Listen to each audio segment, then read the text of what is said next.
ગીતાજી એ શાશ્વત ભગવાનની વાણી છે, અને એટલા માટે ગીતાને માનો તો ગીતાનું પણ માનો. એક બાપા હતા, 100 વર્ષના થયા, 4 દીકરા, ને બધાએ મોટી પાર્ટી રાખી કે 100 વર્ષના બાપુજી થયા તો ઉજવવું જોઈએ. ધામધૂમથી બહુ મોટા પાયે જન્મદિવસ ઉજવ્યો. બાપુજી ખૂણામાં બેઠા હતા, બધા આવીને બધાઈ આપે. એટલામાં એક સંત આવ્યા ને કહ્યું, બાપુજી તમે તો ભાગ્યશાળી છો, 4 દીકરાઓ આટલા મોટા પાયે તમારો જન્મદિવસ ઉજવે છે. ત્યારે સંતને જોઈને બાપુજીએ કહ્યું, શું ધૂળ ઉજવે છે? અરે આટલો મોટો ઉત્સવ તમે કેમ ખીજાવો છો? કે ઉત્સવ ભલે મોટો કરે પણ 4માંથી એકે મારા કયામાં નથી. એમ જ મહાપુરુષોના મોટા મોટા ઉત્સવો આપણે ઉજવીએ. મહાપ્રભુજીની જયંતિનો સ્વરઘોડો નીકળતો હોય, પણ મહાપ્રભુજી કોની સામે દ્રષ્ટિ કરે? જે મહાપ્રભુજીની આજ્ઞામાં હોય. ગીતાજીના એક એક શ્લોક જ્યારે આપણા જીવન સાથે આત્મસાત થઈ જાય, સ્વયં એ જીવ ગીતા રૂપ થઈ જાય, ભગવાનનું ગીત બની જાય વ્યક્તિ. બેનરો લગાવવાથી ધર્મના પ્રચાર નથી થતા. સાચા ધર્મના આચરણ કરવાથી આપણે પોતે એ પ્રચારનું એક માધ્યમ બની જઈએ છીએ. તુજ સંગે કોઈ વૈષ્ણવ થાય તો તું વૈષ્ણવ સાચો, તારા સંગનો રંગ ન લાગે ત્યાં લગી તું કાચો. આપણી વૈષ્ણવતાનો આનંદ જોઈ કોઈને વૈષ્ણવ થવાની ઈચ્છા થાય, એ જ સાચા અર્થમાં એનો પ્રચાર છે. કોઈને પરાણે કંઠી પહેરાવી દઈએ એવી વધારાની કંઠી અમારી પાસે નથી, પણ હા તમારી વૈષ્ણવતાની સુગંધ કોઈને આકર્ષિત કરીને લઈ આવે કે અહીંયા કેવો આનંદ છે. કારણ કે આનંદ જ આકર્ષણ હોય છે. ક્યારે પણ દુઃખ, હતાશા, નિરાશા, થાક આકર્ષણ ન હોઈ શકે. તમે એમ કહો કે બાળકો અમારા સેવામાં આવતા નથી, માનતા નથી, કારણ કે એમણે હંમેશા તમારા ચહેરા પર સેવાનો થાક જ જોયો છે, સેવામાં ક્રોધ જોયો છે. હાય થાકી ગયા, હવે તો નથી પહોંચાતું, તો દીકરો કે બા મૂકી દો ને. તો પછી સેવામાં એવા ગુસ્સામાં ફરતા હોય કે બાળકો જ ઘરના કહી દે, હમણાં બાને બોલાવતો નહીં, સેવામાં છે, હમણાં એવા ખીજાશે. ક્રોધ, ભય, થાક, ઉદાસીનતા આ ક્યારે પણ કોઈનું આકર્ષણ ન બની શકે. સેવા કરીને બહાર આવો ને બાળકોને કહો, બેટા આજે સેવામાં એટલો આનંદ આવ્યો, આજે તો ઠાકોરજી એવા મરક મરક મરક મુસ્કાતા હતા, હસતા હતા, એવો આનંદ આવ્યો. તો એને પણ એમ થશે, લાવને એકવાર હું દર્શન કરવા જાઉં. ઘરના પરિવારના લોકોને ભેગા કરીને જન્મ દિવસે બેસાડીને કહીએ, બેટા જીવનમાં ઘણા સુખ દુઃખ બધું જોયું, પણ આપણા ઘરે લાલન બિરાજે છે, વર્ષોથી બિરાજે છે. બધાય સ્વજનો છોડીને ગયા, પણ આપણા ઠાકોરજી આપણો સાથ ક્યારેય નથી છોડ્યો. અને એમના આશીર્વાદથી જીવનમાં ગમે તેટલી વિપત્તિઓ આવી, પણ ઠાકોરજી આપણને બધાથી બહાર કાઢ્યા. બીજા કોઈ સચવાય ન સચવાય, બેટા જો આમને સાચવી લઈશ ને તો તારું બધું સચવાઈ જશે. એટલે આમ પ્રસંગ કહેતા ને કે એક નાના દીકરાને એના પપ્પાએ પઝલ ગેમ આપી. કઈ કામમાં હતા ને કે પપ્પા રમો ને મારી સાથે, રમો ને. તો એમ થયું કે આ કામ નહીં કરવા દે, એટલે પઝલ ગેમ, આખા દુનિયાનો વર્લ્ડનો મેપ હોય ને જોડવાનો. પઝલ ગેમ તમે જાણો છો, જુદા જુદા ભાગ આપણે જોડીએ ને આખું મેપ બનાવીએ. થયું કે આ કરતા કરતા ને કલાક લાગશે, ત્યાં સુધી મારું કામ થઈ જશે. અને 10 મિનિટ થઈને પેલો છોકરો આવ્યો, પપ્પા સોલ્વ થઈ ગયું પઝલ. અરે આટલી જલ્દી તે કર્યું ક્યાંથી? આટલી નાની ઉંમર તને ક્યાંથી વર્લ્ડ મેપ આપ્યો? પપ્પા એવું થયું ને કે હું પઝલ કરતો તો એમાં એક પાસું ઊંધું પડ્યું, અને જોયું તો એમાં મોરપીંછ હતું. બીજું પાસું જોયું તો એમાં થોડી વાંસળી હતી. મને જો આમાં કૃષ્ણ લાગે છે. બધા મેં ઊંધા કર્યા અને કૃષ્ણને જોડ્યા તો આખી દુનિયા આપમેળે સંધાઈ ગઈ. જેણે કૃષ્ણને સાધ્યા છે એનાથી આખું વિશ્વ સંધાઈ જાય છે. જા પર કૃપા રામ કી હોઈ, તા પર કૃપા કરે સબ કોઈ. જેણે કૃષ્ણને પામી લીધો છે, સહજમાં એના પર બધાની પ્રસન્નતાનું એ કારણ બની જાય છે. આ મહાભારતનો પ્રસંગ આપણા બધાના જીવનને ક્યાંક ને ક્યાંક સ્પર્શતો હોય છે. આ મહાભારત કેવલ કોઈ ઇતિહાસમાં થયું એમ નથી, રોજ બરોજ આપણા જીવનની આ મહાભારતો છે. રોજ બરોજના પ્રશ્નો છે, રોજ બરોજના આ વિષાદ યોગ છે. ક્યારેક જાગતા વિષાદ, ક્યારેક સૂતા વિષાદ, ક્યારેક કામ કરતા વિષાદ. આ વિષાદ રૂપી વિષ ક્યાંક ને ક્યાંક આપણા જીવનને બાળે છે. પણ કૃષ્ણની કૃપાનો જ્યારે અહેસાસ થાય, કૃષ્ણ જ્યારે આપણી જોડે ઉભો હોય, ત્યારે એ જ વિષાદ મુક્તિનું કારણ બની જાય છે, ભક્તિનું કારણ બની જાય છે. આપણા દરેક ધર્મ ગ્રંથોમાં ક્યાંક શોક છે. રામાયણ, વાલ્મીકી રામાયણ જુઓ તો ક્રૌંચ પક્ષીને મરેલું જોયું, રડતા જોઈ અને આખી વાલ્મીકી રામાયણ લખાઈ. વ્યાસજીના મનમાં શોક થયો કે આટલા પુરાણો લખ્યા, હજી મનમાં આનંદ કેમ નથી પ્રગટ થતો? નારદજી પધાર્યા અને ભાગવતજીનો ઉપદેશ કર્યો. જો પ્રાર્થનાથી અવતારો થયા અને પ્રશ્નોથી ગ્રંથો થયા. જ્યારે જ્યારે કોઈએ પ્રાર્થના કરી છે ત્યારે પરમાત્મા આવ્યા છે, અને જ્યારે જ્યારે કોઈ પ્રશ્નો કર્યા છે ત્યારે શાસ્ત્રોના અવતરણ થયા છે. અને અહીંયા અર્જુનનો મોહ છે. આ મહાભારતનું યુદ્ધ જીતો આપણે બધા જ માંગીએ તો આ 5 પાંડવ જોઈએ. પહેલા યુધિષ્ઠિર રૂપી ધર્મ જોઈએ જીવનમાં, અને ધર્મ કોઈ ઈચ્છે ન ઈચ્છે, દરેકની આવશ્યકતા છે. કોઈ ભગવાનમાં માને ન માને, ધર્મ તો જોઈએ જ. બધા આગળ ખોટું બોલનારો, કોઈ એમ ઈચ્છે મારી સામે કોઈ ખોટું બોલે? કોઈ ના ઈચ્છે. બધાના ઘરે ચોરી કરનારો એમ ઈચ્છે મારા ઘરે ચોરી થાય? ના. બધાને છેતરનારો કોઈ એમ ઈચ્છે કે મને કોઈ છેતરે? ના. બધા પર ક્રોધ કરનારો કોઈ એમ ઈચ્છે મારા પર ક્રોધ કરે? ના. ધર્મની જેટલી બાબતો છે એ નાસ્તિક માણસ પણ પોતાના માટે ઈચ્છે છે.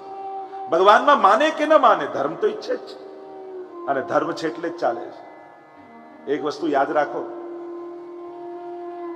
કલાક માટે આખી દુનિયામાંથી જો પોલીસ ખસેડી લઈએ, દુનિયાનું શું થાય? આપણને એમ લાગે છે કે માનવ બહુ સંસ્કારી થઈ ગયો છે. આ તાળું કઈ ચોર માટે બાંધીએ છીએ? એ તો તોડીને જ આવવાનું છે. ક્યાંક અવિશ્વાસ કોઈ પરિચિતો માટે પણ છે. ઘણાને પાપ કરવાનો અવસર નથી મળતો એટલે પુણ્યશાળી હોય છે. પાપ કરવાની ઈચ્છા તો ઘણી હોય છે, પણ મોકા નથી મળતા, યા સાહસ નથી હોતું, યા સમાજનો ભય હોય છે. જો એક ક્ષણ માટે પાપની અનુકૂળતા મળી જાય તો કેટલા લોકો એવા છે જે પાપ કરતા રોકાય. આંગળીના વેઢે ગણી શકાય. અને એટલે જ ઘણીવાર પ્રભુ આગળ એ ઉપકાર માનો કે પ્રભુ, જ્યારે પણ પાપ કરવાની મને ઈચ્છા થાય ત્યારે તું સંજોગો પ્રતિકૂળ કરી નાખજે.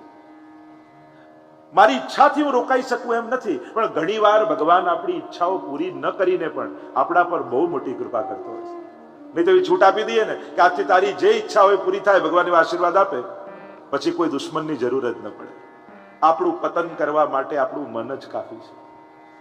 કોઈ દુશ્મનની માણસને જરૂર નથી. ગીતાજીમાં આગળ આવે છે કે આ મન કઈ રીતે શ્રોત્રમ ચક્ષુસ્પર્શનમ ચ રસનમ ઘ્રાણમેવ ચ અધિષ્ઠાય મનશ્ચાય વિષયાનુપસેવતે, કઈ રીતે વિષયોનું સેવન કરે છે આ ઇન્દ્રિયોનો આધાર લઈને. એટલે તો મહાપ્રભુજી આજ્ઞા કરે છે કે સન્મુખતા રાખજો, બહિર્મુખ ન થતા. દુશ્મન ક્યાંય કોઈ બહાર નથી. પેંડો સામે પડ્યો હોય ને ખાવાની ઈચ્છા થાય તો વાંક પેંડાનો કે જીભનો? પેંડાનો ને, નહીં? અચ્છા, તો હવે જ્યાં જશો આ જીભ તો લઈને જ જવાના આપણે, અને જ્યાં જ્યાં જીભ જશે ત્યાં પેંડા ગોતતી જ રહેશે. અને એટલા માટે ક્યાંક આપણી જ લાલસાઓ બીજાને અવસર આપતી હોય છે. અને એટલા માટે માણસનું જાગૃતિ પણ એવી સભાનતા સાથે, ભીડમાં પણ પવિત્ર ને એકાંતમાં પણ પવિત્ર. માણસનું એકાંત બહુ મહત્વનું. ભીડમાં તો બધા સારા થઈને બેઠા હોઈએ, આપણું એકાંત કેટલું પવિત્ર છે એના પરથી પવિત્રતા નક્કી થાય. તો ધર્મ જોઈએ, પછી ભીમ એટલે બલ જોઈએ. ધર્મ કરવાની ઈચ્છા હોય પણ જો એની તાકાત ન હોય પાળવાની, તો આ સંસાર તમને બહુ વાર સુધી ધર્મ કરવા નહીં દે. બળ જોઈએ, બળ પણ હોય પણ કરવાનું સાહસ ન હોય તો અર્જુન જોઈએ. અર્જુને સાહસ છે. સાહસ આવે તો બળ કામ કરે, પણ સાહસ હોય પણ એને દિશા ન હોય, દિશા બુદ્ધિ આપે. નકુલ એ બુદ્ધિ છે. કારણ કે સાહસ ક્યાંક અન્યત્ર કરી નાખે તો એ જ સાહસ એના પતનનું કારણ બનીને દુસ્સાહસ બની જાય. પણ આ બધું જ હોય, ધર્મ હોય, બલ હોય, સાહસ હોય, બુદ્ધિ હોય, પણ જીવનમાં સૌંદર્ય ન હોય તો આ બધું જ નીરસ બની જાય. તો સહદેવ એ સૌંદર્ય છે. આમ આ 5 પાંડવ પણ એ પણ યુદ્ધ જીતી શકતા નથી જ્યાં સુધી કૃષ્ણ રૂપી કૃપા ન મળે. આ બધાની ઉપર કૃષ્ણની કૃપા થાય ત્યારે યત્ર યોગેશ્વર કૃષ્ણ યત્ર પાર્થો ધનુર્ધર તત્ર શ્રી વિજયો ભૂતિર્ધ્રુવા નીતિર્મતિર્મ, ત્યારે વિજય પ્રાપ્ત થતો હોય છે. ગઈકાલે આપણે ચર્ચા કરી, યાત્રા ઘણી લાંબી છે, મારે તો ગીતાજીનો સાર, આ જે કાંઈ બોલું એ ગીતાજી છે ને બહાર ન માનતા. આ ક્યાંક ને ક્યાંક કોઈક ને કોઈ ગીતાજીના સાર રૂપે તમને સંભળાવી રહ્યો છું. કારણ કે 3 ષટકની જે વાત કરી હતી, કર્મ ષટક, પછી ભક્તિ ષટક અને જ્ઞાન ષટક, તો એને સાર રૂપે આપણે જ્યારે 3 દિવસમાં દર્શન કરી રહ્યા છીએ ત્યારે કર્મના સિદ્ધાંતો જે ભગવાન આપણને સમજાવે છે. કારણ કે કર્મ કાંડ હતું પણ ભગવાને કર્મનો સિદ્ધાંત આપ્યો છે. કારણ કે કર્મકાંડ એ કેવલ સકામતાથી થાય છે. અને એમાં પણ દેશ કાળ દ્રવ્ય કર્તા કર્મ અને મંત્ર આ 6 ની શુદ્ધિ હોય ત્યારે યજ્ઞ માર્ગ કર્મકાંડ ફલિત થતું હોય છે, એમ શાસ્ત્ર આજ્ઞા છે. પણ ગીતાજીમાં ભગવાને એક કર્મકાંડને ગૌણ કરી કર્મના સિદ્ધાંતને મુખરતાથી ભગવાને કર્યો છે. અને ત્યારથી આખો સમાજ કર્મ પ્રત્યે જાગૃત થયો કે આ કર્મ છે શું, કઈ રીતે કર્મ કામ કરે છે. કેટલા પ્રશ્નો મનમાં જાગે. આ શરીરે કર્મ કર્યું, એ તો મરી ગયું, બાળી દીધું, પછી બીજા શરીરે કેમ ભોગવવું પડે? ત્યારે વિચાર કર્યો, આ શરીરે પાપ કર્યું એ તો ગયું, પછી આ ગયા જન્મનું તો આ શરીર શું બગાડ્યું છે? જો એની પણ યાત્રાની ને જે ચર્ચાઓ કર્મના સિદ્ધાંતમાં છે, આગળ જેમ જેમ શ્લોકો આવતા જશે કોશિશ કરી સરળતામાં સરળ ભાષામાં કઠિન સિદ્ધાંતોને આપણે બધા સમજી શકીએ. વિષાદ યોગનું દર્શન આપણે બધાએ કર્યું હતું અને વિષાદમાંથી પ્રસાદ સુધીની યાત્રા એ શ્રીમદ ભગવદ્ ગીતા છે. પ્રશ્નથી કૃષ્ણ સુધીની યાત્રા, શંકાથી સમાધાન સુધીની યાત્રા એ ભગવદ્ ગીતા છે. એટલે કહ્યું ને, શંકાનો નકશો લઈ શ્રદ્ધા સુધી જવું છે, પગમાં લંકાની ધૂળ છે ને અવધ સુધી જવું છે. तो आ शंका थी समाधान सुधीनी यात्रा है. आइए जुड़ जाते हैं प्रभु के साथ. अर्जुनना मनमा ज्यारे मोह जाग्यो छे, केम करीने लड़वू, स्वजनोने केम मारवा, अने मारवा माटे पण आ एनु कारण आवतुं ज छे. ज्यारे मनमा मोह आवे ने त्यारे नाना कारणों निमित्त बनी जाय छे. जे मोटा उद्देश्य साथे अर्जुन युद्धना मैदाનમાં ઊભો હતો એ લક્ષ્યને ચૂક્યો અને મનના નાના નાના કારણોમાં ફસાઈ ગયો. જ્યારે તમારા જીવનના ઉદ્દેશ્યો નાના બની જાય છે ત્યારે તમારા કાર્યો પણ બહુ ટૂંકા થઈ જતા હોય છે. સામર્થ્ય હોવા છતાં નાનું વિચારવું એ મૂર્ખતા છે. ઘણીવાર ઘણા એટલા મોટા સામર્થ્ય વાળા લોકો ઘણું બધું સમાજમાં કરી શકે અને એ લોકો જો રિટાયર્ડ થઈને ઘરમાં બેસી જાય તો ક્યાંક એ સમાજનું અહિત કરવામાં એક કારણરૂપ છે. તમે જેનું સમાધાન આપી શકતા હો સમાજમાં, એના માટે આગળ આવીને સમાધાન આપવું જોઈએ. સમર્થ લોકો નિષ્ક્રિય થઈ જાય એ સમાજ માટે બહુ હાનિ છે, સંસ્થાઓ માટે હાનિ છે. સંસ્થાઓમાં બહુ પૈસા ન હોય તો ચાલે, પણ સારા વ્યક્તિઓ જો સંસ્થા મૂકી દે ને તો સંસ્થાને વધારે મોટું નુકસાન થતું હોય છે. અને એટલા માટે સમર્થો સક્રિય રહે એ જરૂરી છે. અર્જુન ધર્મ માટે લડી રહ્યો છે ભૂલી ગયો, અને રાજ્ય માટે લડું છું, સુખ માટે લડું છું એ યાદ રહે. પણ ભગવાન સજાગ છે. આ તને જીતાડવામાં મને કોઈ રસ નથી અર્જુન, હું તો ધર્મની સ્થાપના માટે આવું છું. અને ધર્મ હમણાં તારા ધનુષ ઉપર સવાર થયું છે અને ધર્મની સ્થાપના કરવા માટે એ જ મારો લક્ષ્ય છે અને એટલે તને જીતાડવામાં મને રસ છે. ગાત્રો ઢીલા પડ્યા, પરસેવે રેબ ઝેબ થયો, ગાંડીવ હાથમાંથી છૂટ્યું અને પ્રથમ અધ્યાયને આપણે વિરામ આપ્યો. દ્વિતીય અધ્યાયમાં પ્રવેશ કરીએ. પ્રથમ અધ્યાયમાં પ્રભુ બોલ્યા જ નથી, સાંભળ્યું છે. ગુરુએ શિષ્યને પૂરો સાંભળવો જોઈએ.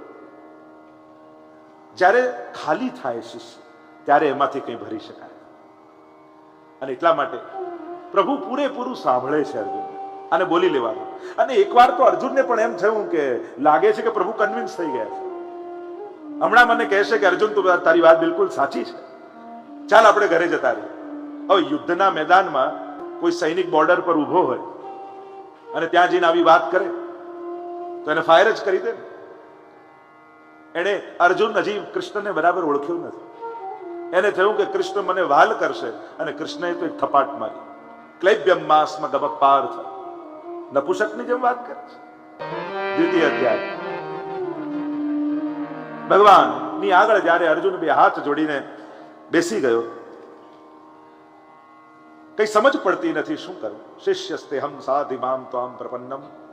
અને ત્યારે ભગવાન પોતાના સ્વમુખે ભગવદ વચનો પ્રારંભ કરે છે. હે અર્જુન, ન શોક કરવાની વસ્તુનો તું શોક કરી રહ્યો છે. ન શોક કરવાની વસ્તુઓ કઈ છે? જે નાશવંત વસ્તુઓ છે એ બધી ન શોક કરવા લાયક છે. તું આ લોકો માટે જે શોક કરી રહ્યો છે કે હું ન મારું, તો તું એમ વિચારે છે કે તું નહીં મારે તો આ અમર થશે, અમર થઈ જશે. આ નહીં મરે. જે જન્મ્યા છે એનું મૃત્યુ નિશ્ચિત જ છે. આપણે જે વસ્તુઓ પર ભરોસો રાખીને આપણને એમ લાગે કે બસ આને કારણે મારા જીવનમાં સુખ છે, એ વસ્તુઓ કાયમી છે. અને જો એ વસ્તુ કાયમી નથી તો તમારું સુખ કાયમી હશે? નાશવંત વસ્તુ પર જેનું સુખ આધારિત છે એનું સુખ ક્યારે પણ શાશ્વત ન હોઈ શકે. આપણા સુખના 3 આધાર છે: સ્વાસ્થ્ય, સ્વજન અને સંપત્તિ. આ 3 આધાર પર આપણે આપણી જાતને સુખી માનતા હોઈએ છીએ, અથવા કોઈને સુખી કહેતા હોઈએ કે આ ખૂબ સુખી છે. આ 3 આધાર રાખે. શું તમને આ 3 પર ભરોસો ખરો કે આજે જેવા છે એવા કાયમ રહેશે? આજે જેવું સ્વાસ્થ્ય છે આપણું, એવું 25 વર્ષ 50 વર્ષ પછી આવું રહેવાનું છે? આજે જેની જોડે સારા સંબંધો છે, શું કાયમી સંબંધો આવા જ રહેશે એવો ભરોસો ખરો?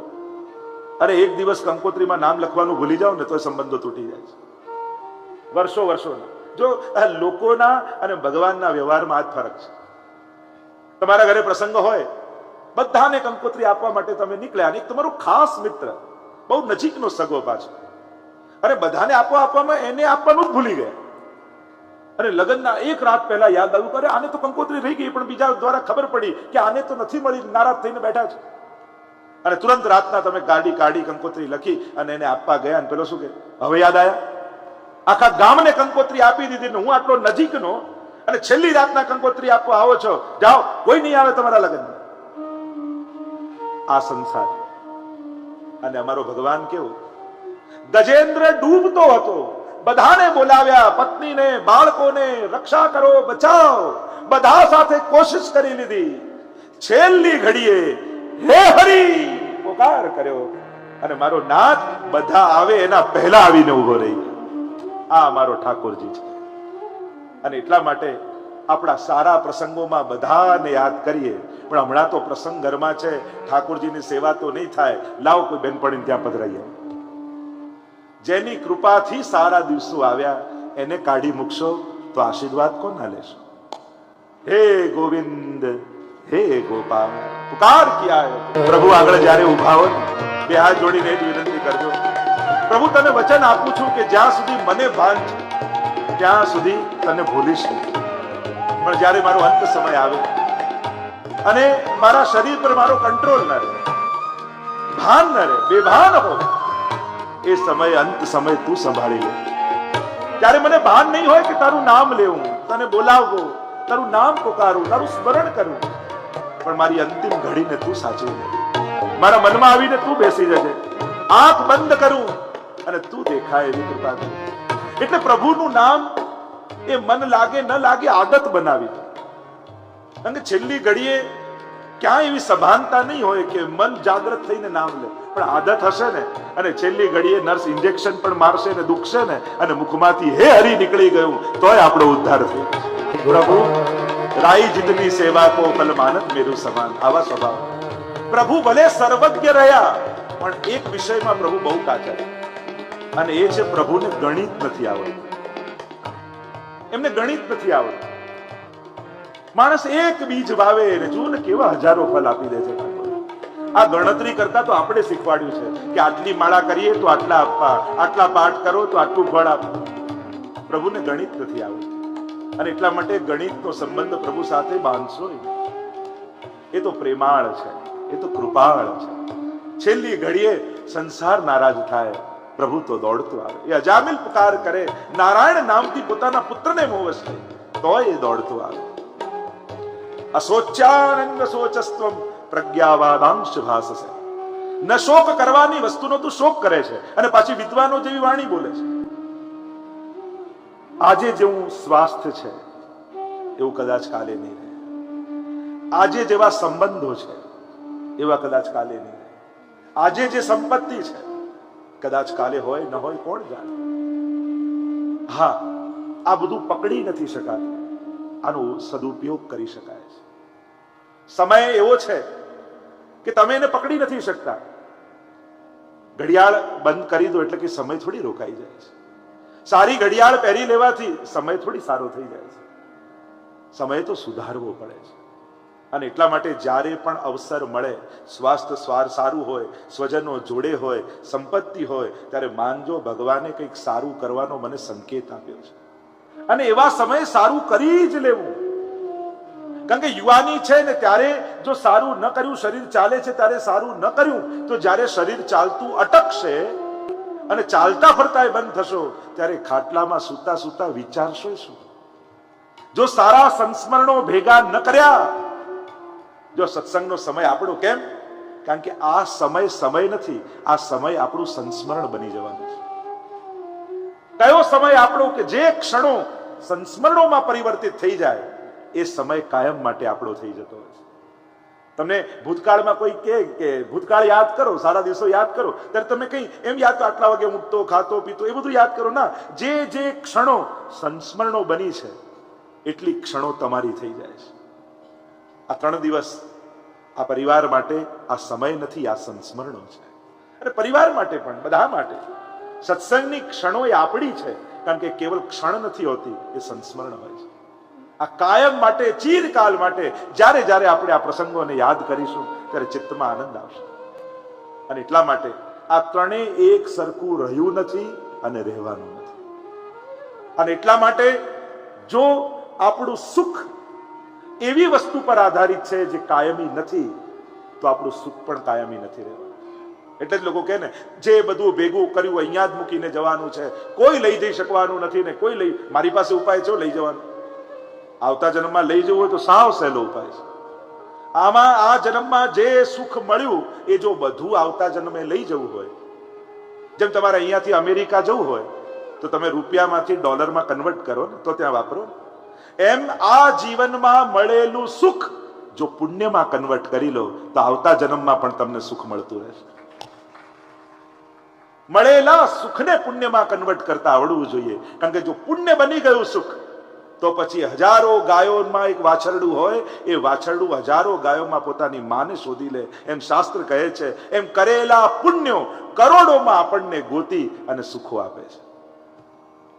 અને એટલા માટે જ્યારે જ્યારે જીવનમાં સુખ આવે ત્યારે થોડાક દુઃખી થવું, મારું એક પુણ્ય ગયું. અને જ્યારે જ્યારે જીવનમાં દુઃખ આવે ત્યારે થોડાક સુખી થવું, ચલો એક પાપ ગયું. કારણ કે આના જ ફળ છે, એ રૂપે જ આપણે ભોગવીએ છીએ. એટલે પ્રત્યેક દુઃખ સમયે હૃદયમાં હાશકારો કરો, ચલો કોઈ એક પાપ હશે ગયું. અને જ્યારે જ્યારે સુખ આવે ત્યારે ચિંતા કરવી, અરે મારું એક પુણ્ય વપરાઈ ગયું, લાવ બીજું બાંધીએ. આ તો બેલેન્સ ઓછું થઈ રહ્યું છે. અસોચાનંદ સોચસ્તમ પ્રજ્ઞાવાદાંશ ભાસસે. વાત તું નાદાન જેવી, નાદાન જેવો વિચાર, શોક એવો, અને વાતો વિદ્વાન જેવી. ઘણી વાર લોકો હોશિયારી કરે ને, લડવાની તાકાત ના હોય. એક છોકરો દોડતો દોડતો આવ્યો ને પપ્પાને કહેવા લાગ્યો કે પપ્પા પેલો બહાર કાકા ઉભા છે ને મને મારી રહ્યા છે. પેલો કે મારા દીકરાને મારે ચાલ આવીને જોઉં છું. અને બહાર ગયો તો 6 ફૂટનો પઠાણ પૂછવા લાગ્યો કે તમે આને માર્યો? હા મેં માર્યો, શું કરવું છે? સારું થયું માર્યો, મારું માનતો જ નથી. આ કેવા માણસના વિચાર ભરી જાય. વાતો વિદ્વાનો જેવી. લડવાની તાકાત તો આના જેવું કોણ થાય? ચોખ્ખું કહે ને કે લડવાની તાકાત નથી. કમાવાની ત્રેવડ ના હોય, આપણે તો સંતોષી માણસ, જેટલું મળે એટલામાં ઠીક. સંતોષ હોય તો સાચી વાત, પણ કમાવાની ત્રેવડ નથી, એ કહેવાની હિંમત નથી. ઘણી વાર આપણી કમજોરીઓને આપણે સારા સારા નામોમાં પેકિંગ કરીને વાપરતા હોઈએ છીએ. આપણી ખામીઓને સારા સારા શબ્દોમાં છુપાવતા હોઈએ છીએ. એટલે એના માટે સભાન થવું. કારણ કે ઘણી વાર એ આપણને સમજાતું ન હોય. આપણે જે ગુણમાં ખપાવતા હોઈએ, સૌથી મોટી કમજોરી જે આપણી હોય, એ તો કોઈ ગુરુ પાસે જઈએ તો એ જોઈને કહે કે આ તારો ગુણ છે કે તારી ખામી છે. ઘણી વાર જીવનમાં ઘણા લોકોને આપણે જોઈએ છે પોતાની અસમર્થતાને સારા સારા શબ્દોના પ્રયોગ કરીને વાપરતા. ઘણી વાર નવા છોકરાઓને પણ એવું થાય, કોઈ ઘણી વાર મહેમાનને આવે કે કપટ અને વિવેક આ બંનેની બહુ પાતળી રેખા છે. કેમ ઘણી વાર મહેમાન ઘરમાં આવે ને, અત્યારના યુવાનો વિદેશમાં તમે છોકરાઓને જુઓ તો એમ થાય કે એમને જરાય ન ગમતા હોય મા બાપને, છતાંય આવે, આવો આવો બેસો ને આમ કરો ને પેલું કરો ને આમ કરો, એટલા માનપાન આપીને રાખે. છોકરાઓ કે તમને નથી ગમતા મમ્મી પપ્પા તો પછી ના પાડી દો ને, એમને શું કરો આ રીતે માનપાનથી ઘરે બેસાડો છો? એ લોકોને એમ લાગે કે આ દંભ કરે છે. તો દંભ અને વિવેક આ બંનેની બહુ પાતળી રેખા છે. અને ત્યારે એને કહેવું પડે કે ભલે ગમતો ન હોય પણ મહેમાન આવ્યો હોય તો મહેમાન આપણે ત્યાં પરમાત્માનું સ્વરૂપ છે, એનાથી અપમાન ન કરાય આપણું. આ વિવેક. અને જે મનમાં આવ્યું મોઢા પર કહી દેવું, આ અવિવેકે છે. ઘણીવાર લોકો એમ કપાવ કે આપણે તો પાછળ વાત ના કરીએ, જે આવે સીધું મોઢા પર વાત કરીએ, તો ઘણીવાર એ પણ સારી વાત નથી. કારણ કે વિવેક શૂન્યતા એ પણ સારી વસ્તુ નથી. જે મનમાં આવ્યું એ કહી દેવું, દરેક વસ્તુની અભિવ્યક્તિ એ પણ સમાજ માટે હિતકારક નથી.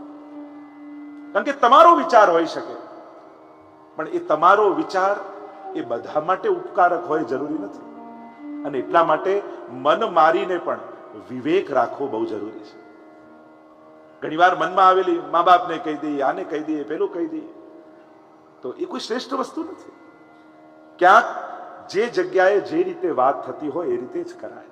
કઈ વાત કોની આગળ પ્રસ્તુત કરાય, આ બધાનો વિવેક છે. અને એટલા માટે સ્પષ્ટ વક્તા થવું અને વિવેકી થવું, આ બંનેનું એક બહુ પાતળી રેખા છે. તો જે મૂળ વાત કરું છું, અર્જુન માટે ભગવાન કહે છે, તારી કમીને તારા સારા શબ્દોમાં ન છુપાવીશ. કારણ હું તારી કેવલ શબ્દોને નથી જોતો, હું તારા અંતઃકરણને જોઉં છું. બોલીને બધાને છેતરી શકાય, ભગવાનને ન છેતરાય.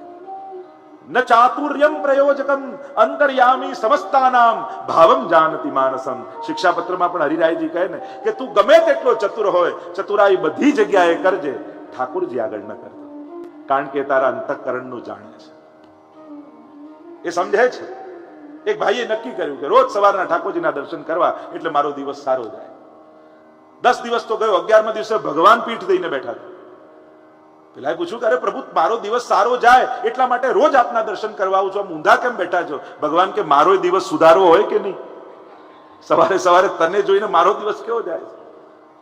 અસોચ્યાનંદ સોચસ્ત્વમ પ્રજ્ઞાવાદાંશ ભાસસે. અને વિદ્વાનો જેવી વાણી બોલી રહ્યો છે, પણ તારા શબ્દોની ચાલાકીને હું સમજુ છું. ગતાસુ ન ગતાસુશ્ચ નાનું સોચંતી પંડિતા. વિદ્વાન લોકો, જે બુદ્ધિમાન લોકો છે, એ જતા રહેનારી વસ્તુનો શોક કરતા નથી. જે જવા માટે જ મળ્યું છે એનો શોક એ કરતા નથી. કારણ કે આ વસ્તુ કાયમી નથી, એને એ લોકો જાણે છે. અને જાણે છે એટલા માટે એના માટે મોહ નથી રાખતા. ઘણીવાર લોકો જૂની જૂની ગાડીઓ સંગ્રહી રાખે, જૂની જૂની વસ્તુઓ. આ બહુ લકી છે અમારા માટે. અરે તું એના માટે લકી હતો કે તે આ ચલાવી. જીવનમાં ઘણીવાર જૂની જૂની ઘટનાઓ, જૂની જૂની વસ્તુઓ, જૂની જૂની વાતોથી બંધાઈ રહેવાથી ઘણીવાર જીવન રૂંધાઈ જતું હોય છે. હા, પ્રેરણા લેવી, એનો આભાર માની, પણ જીવન આગળ જવું જોઈએ. બહુ જૂના સાથે બંધાઈ રહેવાથી ઘણીવાર લોકો, જૂના લોકોની એટલી બધી વાતો થાય કે નવા વિચાર વાળાને તો અવસર જ ન મળે. સમાજમાં પણ થોડી જગ્યાઓ થવી જોઈએ.